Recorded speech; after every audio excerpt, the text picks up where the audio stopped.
November 18, 1952, four F9F Panther jets fly a strike mission near the Soviet border in North Korea. Leading the second section is Lieutenant Royce Williams. His radio crackles. 7 enemy fighters incoming. Orders are urgent. Protect the fleet at all costs. 83 miles north, Soviet radar detects the Americans. Captain Nikolai Belyakov receives orders to intercept in his MiG-15 Bis, the deadliest fighter in Korean skies. The forces turn toward each other. The Panthers break through clouds at 12,000 feet when Williams' flight leader announces engine failure and must return. Now it's just Williams and Lieutenant Dave Rollins against 7 contacts. 2 Americans to protect the entire fleet.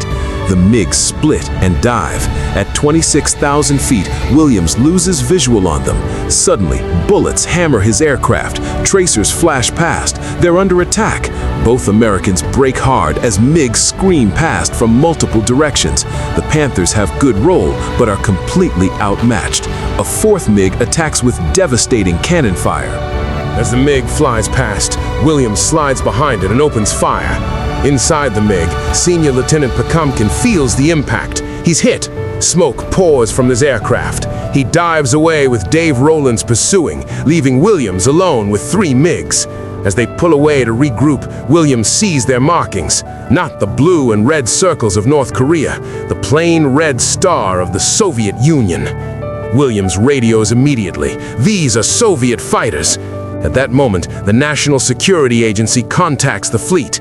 They've intercepted Soviet communications. The order comes, do not engage. This could start World War III. Williams responds, I'm already engaged. The 3 Soviet MiGs climb almost vertically, then invert and dive back at him. Despite the risk of global war, Williams has no choice. He pulls up to meet them head-on. 3 MiGs versus 1 Panther, closing at incredible speed. They pass each other firing continuously. Miraculously, no one scores hits. But 3 more MiGs appear from the opposite direction. Now 6 Soviet fighters are hunting Williams alone. Williams breaks and rolls as enemy fire comes from every direction. 4 MiGs flash past in formation. Williams gets behind them. The Soviet pilot sees the Panther on his tail and immediately pulls vertical toward the sun. Williams follows, but is instantly blinded. He breaks away and is met by 2 MiGs diving straight at him. No time to dodge. Williams turns into them for another head-on joust.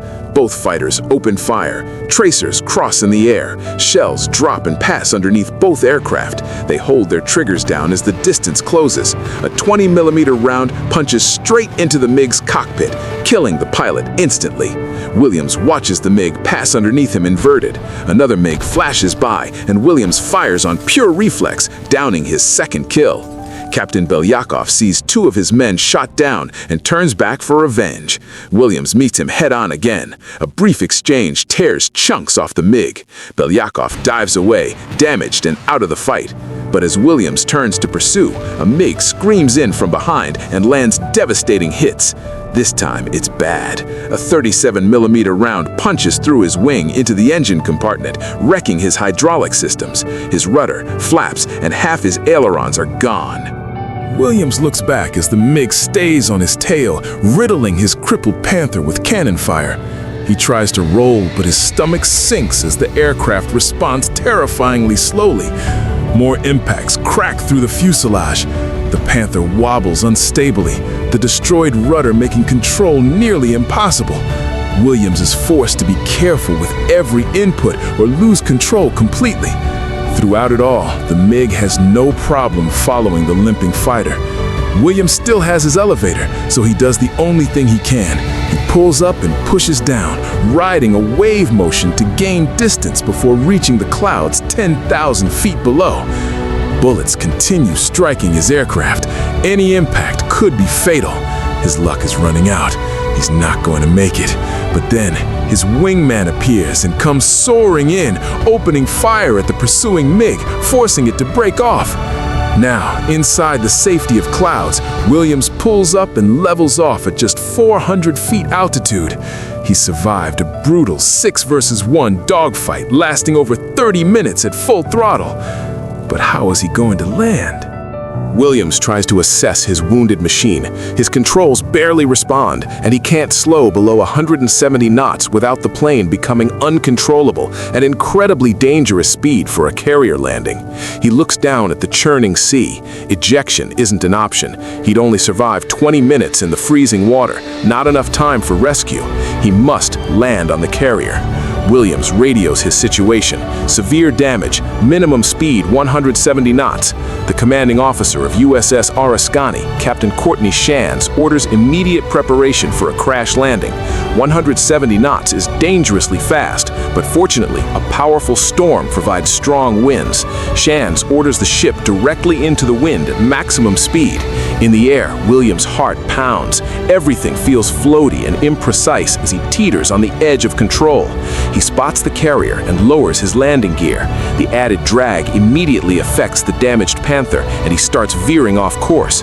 He wrestles the controls but can't bring it back in line. Shands realizes Williams won't survive a go-around. He needs to land now. If Williams can't align with the carrier, then the carrier must align with him. The entire aircraft carrier begins turning to match Williams's approach. The barely controllable Panther barrels toward the flight deck. Time runs out. Williams commits to final approach while his runway turns beneath him. This is it. Williams slams the Panther down at 200 miles per hour. Miraculously, the cable grabs and he's lurched forward as the aircraft stops. He's done it. After 30 minutes of brutal combat against 7 enemies, Williams's F9F Panther suffered 263 holes across its fuselage and catastrophic wing damage. It was then the cover-up started. To prevent potential conflict between nuclear superpowers, both sides exchanged harsh diplomatic notes privately, but the incident remained classified for decades. Gun camera footage was edited to remove Soviet markings. Any reference to Soviet fighters was changed to simply enemy in official records.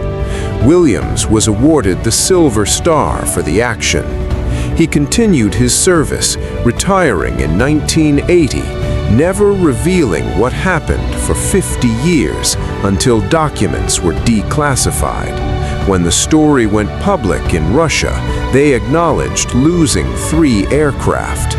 The U.S. government upgraded Williams's Silver Star to a Navy Cross in 2022.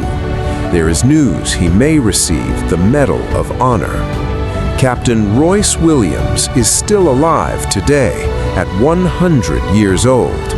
On November 18, 1952, one pilot in an outmatched fighter held the line against impossible odds, preventing a potential World War III while downing 3 Soviet MiGs. A true American hero.